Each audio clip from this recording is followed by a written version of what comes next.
Ne dites pas que c'est juste une question de pensées et de prières. Ces enfants priaient réellement. C'était la première semaine d'école. Ils étaient dans une église. Nous suivons une info de dernière minute du Minnesota.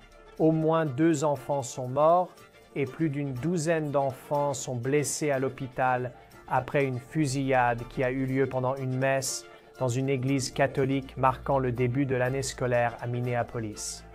Pendant la messe, un homme armé s'est approché de l'extérieur, sur le côté du bâtiment, et a commencé à tirer avec un fusil à travers les fenêtres de l'église en direction des enfants assis dans les bancs pendant la messe.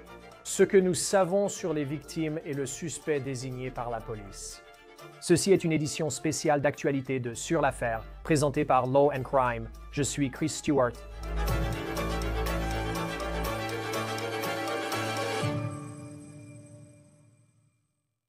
Nous venons de finir une conférence de presse avec la police à Minneapolis sur la fusillade survenue plus tôt dans une église. Je veux vous donner les dernières informations dont nous disposons. Nous suivons actuellement une histoire très triste où, selon la police, des enfants ont perdu la vie. D'après le chef de la police de Minneapolis, les premiers coups de feu ont été tirés vers 8h30 ce matin, heure centrale. Une messe venait tout juste de commencer à 8h15 à l'intérieur de l'église catholique romaine de l'Annonciation. Des dizaines d'enfants se trouvaient à l'intérieur du sanctuaire pour cette messe, car il s'agissait d'une messe marquant la première semaine de l'année scolaire. Selon le site web de l'Église, elle possède également une école qui accueille les élèves de la maternelle à la 8e année, donc des enfants d'âge primaire et collège. Selon le chef de la police, ces enfants étaient en train de prier et assis sur les bancs lorsque le tireur a ouvert le feu. Et selon la police, ce tireur s'est approché de l'école et a tiré de l'extérieur à travers les fenêtres sur les enfants qui étaient assis sur les bancs dans ce sanctuaire, ainsi que sur toutes les autres personnes qui priaient pendant cette messe. Voici ce que nous savons sur ce qui s'est passé au moment de cet enregistrement, selon les forces de l'ordre. De nouvelles informations peuvent arriver, mais nous partageons ce que nous savons et avons confirmé pour l'instant. Selon le chef de la police de Minneapolis, au moins 2 enfants sont morts. Ils avaient 8 et 10 ans, assis sur les bancs du sanctuaire. 17 personnes ont été hospitalisées. 14 de ces victimes sont des enfants, selon la police, et 2 sont actuellement dans un état critique. Selon la police, le tireur est également décédé. Ils l'ont trouvé sur le parking. Ils pensent qu'il s'est tiré une balle. Avant d'aborder ce que nous savons sur ce tireur, je voudrais attirer votre attention sur ces photos. Des photos qui vous montrent la douleur, la peur, l'impact que cette fusillade a eu sur les gens, dont beaucoup sont des parents, qui ont déposé leurs enfants à l'école comme ils le font habituellement un mercredi ordinaire, jusqu'à ce que tout bascule et qu'ils reçoivent ensuite ce terrible appel téléphonique. Et encore une fois, on pense aux familles des au moins 2 enfants à ce stade qui ont perdu la vie. Au moment de cet enregistrement, nous ne connaissons pas l'identité de ces 2 victimes. La police dit que leurs familles ont été informées. Un centre de réunification a été mis en place près de l'église où d'autres parents sont venus retrouver leurs enfants. En ce qui concerne l'enquête à ce stade, nous savons que le Bureau of Alcohol, Tobacco, Firearms and Explosives et d'autres agents fédéraux sont impliqués et qu'ils auraient en leur possession l'une, voire toutes les armes à feu qui ont été utilisées lors de cette fusillade. À l'heure actuelle, ils disent qu'ils enquêtent sur les antécédents de la personne qu'ils pensent être l'auteur de cette attaque, encore une fois, contre des enfants innocents à l'intérieur d'une église. Ce que nous savons sur le tireur à ce stade, nous n'avons pas encore son nom, mais nous savons qu'il s'agissait d'un homme d'une vingtaine d'années et qu'il n'avait pas de casier judiciaire connu, selon la police. Il n'est également pas clair quel est le mobile de cette attaque. Il serait venu vêtu de vêtements noirs. Il portait également un treillis de camouflage et il était armé d'un fusil ainsi que d'un fusil de chasse et d'un pistolet. Donc on parle de 3 armes dans cette fusillade, selon la police, qui a été perpétrée contre les personnes en train de prier lors de cette messe. D'après la police, les 3 armes ont servi pendant l'attaque. La police précise aussi que le tireur possédait un dispositif dégageant de la fumée. Son corps a été retrouvé sur le parking de l'église et il n'est pas clair s'il avait un lien quelconque avec cette église, cette école ou avec l'une des personnes touchées par cette fusillade. La police pense qu'il s'agit d'un incident isolé et, à l'heure où nous parlons, elle poursuit son enquête sur les antécédents du tireur ou sur toute conviction qui aurait pu mener à cette attaque. Voici d'autres déclarations des forces de l'ordre et du maire de Minneapolis lors de cette conférence de presse plus tôt aujourd'hui. C'était des familles de Minneapolis. C'était des familles américaines. Et la douleur qu'ils endurent en ce moment est extraordinaire. Ne dites pas que c'est juste une question de pensée et de prière. Ces enfants priaient vraiment. C'était la première semaine d'école. Ils étaient dans une église. Ce sont des enfants qui devraient être en train d'apprendre avec leurs amis. Ils devraient jouer dans la cour de récréation. Ils devraient pouvoir aller à l'école ou à l'église en paix, sans crainte ni risque de violence, et leurs parents devraient avoir la même assurance. Ce sont le genre d'assurance de base que chaque famille devrait avoir à chaque instant de la journée, peu importe où elle se trouve dans notre pays.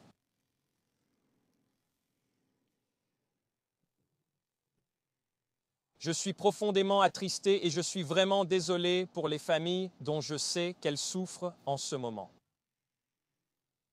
Ce que je demande à tout le monde, c'est de les soutenir. Aimez-les.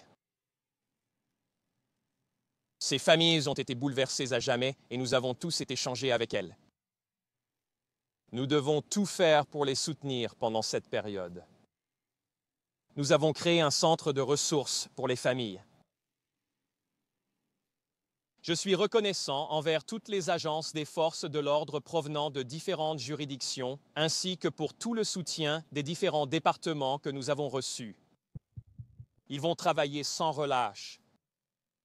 Un centre de ressources pour les familles est en cours de création afin d'assurer notre présence pour tous. Encore une fois, aux familles qui souffrent, à celles qui ont perdu un être cher, je suis profondément désolé. Et nous serons présents à chaque étape. Nous vous aimons. Un acte de mal comme celui-ci ne devrait jamais arriver. Et cela arrive bien trop souvent. Le chef donnera des détails supplémentaires. Je m'appelle Brian O'Hara, B-R-I-A-N, O''H-A-R-A. Je suis le chef de la police de Minneapolis. Plus tôt aujourd'hui, juste avant 8h30 du matin, notre ville a vécu une tragédie impensable. Des policiers de Minneapolis ont répondu à un signalement de fusillade lors d'une messe qui se déroulait à l'église catholique romaine de l'Annonciation dans la rue derrière moi. Ce service religieux marquait la première semaine d'école pour les enfants qui fréquentent l'école catholique de l'Annonciation. Pendant la messe, un homme armé s'est approché de l'extérieur, sur le côté du bâtiment, et a commencé à tirer avec un fusil à travers les fenêtres de l'église en direction des enfants assis dans les bancs pendant la messe. En tirant à travers les fenêtres, il a touché des enfants et des fidèles qui se trouvaient à l'intérieur du bâtiment. Le tireur possédait un fusil de chasse et un pistolet. Il s'agissait d'un acte de violence délibéré contre des enfants innocents et d'autres personnes en train de prier. La cruauté et la lâcheté absolue de tirer dans une église pleine d'enfants sont totalement incompréhensibles. Des agents du service de police de Minneapolis sont immédiatement intervenus, sont entrés dans l'église et ont tenté de prodiguer les premiers secours et de secourir certains des enfants qui se cachaient dans tout le bâtiment. D'autres intervenants sont arrivés et les services médicaux ont rapidement transporté les victimes vers les hôpitaux proches. 2 jeunes enfants âgés de 8 et 10 ans ont été tués là où ils étaient assis sur les bancs. Leurs parents ont été informés. 17 autres personnes ont été blessées, dont 14 enfants. 2 de ces enfants sont dans un état critique. Le lâche ayant tiré ses coups de feu s'est suicidé derrière l'église. Nos cœurs sont brisés pour les familles qui ont perdu leurs enfants, pour ces jeunes vies qui luttent maintenant pour se rétablir, et pour toute notre communauté qui a été si profondément traumatisée par cette attaque insensée. Nous resterons unis pour protéger nos enfants nos écoles et nos lieux de culte.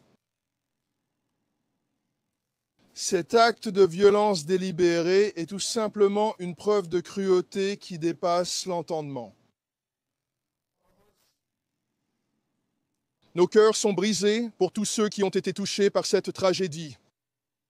Alors que nous entamons le difficile chemin de la guérison, je veux que la communauté sache ceci. Même face à un tel mal, le service de police de Minneapolis et tous nos partenaires des forces de l'ordre sont aux côtés de notre communauté. Nous sommes aux côtés de ces familles et de cette paroisse. Nous continuerons d'être là pour vous. Cela dit, l'enquête en est évidemment à ses débuts et je vais essayer de répondre à quelques questions pour fournir plus d'informations. Chef, que pouvez-vous dire sur le suspect? Quel était son âge? Un mobile? Des notes ou éléments similaires? Donc, nous cherchions, la question était, que peut-on dire sur le tireur? Nous pensons qu'il s'agit d'un seul suspect, un tireur isolé. Nous pensons qu'il est décédé. Il a une vingtaine d'années, il n'a pas de casier judiciaire connu important, et nous examinons les informations laissées derrière lui pour essayer de déterminer un éventuel mobile. Combien d'enfants? Je n'ai pas le chiffre exact, la question portait sur le nombre d'enfants à l'école. Il y avait des dizaines d'enfants à l'intérieur de la messe à ce moment-là. Je n'ai pas de chiffre exact. Les enfants ont été déplacés à l'intérieur de l'école, c'est là que leur famille les retrouve. Reg. Le tireur était-il élève ou ancien élève? La question était, savons-nous si le tireur était un ancien employé de l'école ou un ancien élève? Nous n'avons pas cette information. Un véhicule, probablement utilisé par le suspect, est fouillé après avoir vérifié si quelque chose avait été laissé sur place. Et nous allons effectuer d'autres fouilles en lien avec cela. À l'intérieur du parking ici. Certains voisins ont dit que la porte de l'église avait été barricadée. Oui. La question était, des voisins disaient que la porte de l'église était barricadée. Le tireur s'est approché d'un côté du bâtiment de l'église et de ce côté-là, il y avait au moins 2 portes. Il semble qu'une planche de bois ait été placée comme une 2x4, donc pas toutes les portes autour du bâtiment, mais du côté où le tireur a tiré à l'extérieur, oui. La question était, y avait-il des explosifs? Il y a eu des rapports à ce sujet. Nous n'avons trouvé aucun explosif ni engin improvisé. Je crois qu'il y en avait un, je suppose qu'on appellerait ça une bombe fumigène, pas un explosif, mais une sorte de feu d'artifice qui libère de la fumée. Le côté qui est le plus proche de nous ici, de ce côté, oui.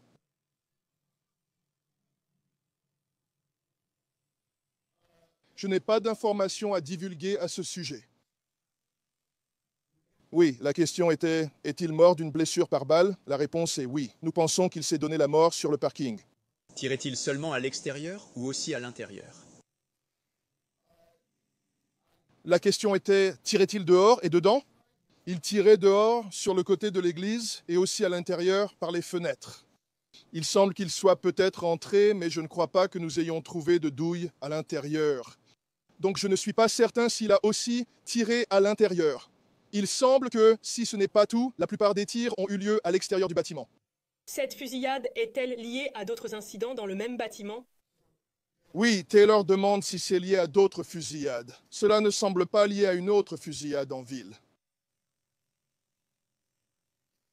La question était combien de coups de feu? Je dirais des dizaines, sans chiffre exact. Il y a un trottoir à l'extérieur ainsi qu'une zone herbeuse. Donc, évidemment, nous prenons notre temps pour examiner la scène. Tirait-il seulement avec une arme, comme un fusil? La question était, est-ce qu'il tirait avec une seule arme? Nous pensons qu'il a utilisé les 3. Il avait un fusil de chasse et un pistolet.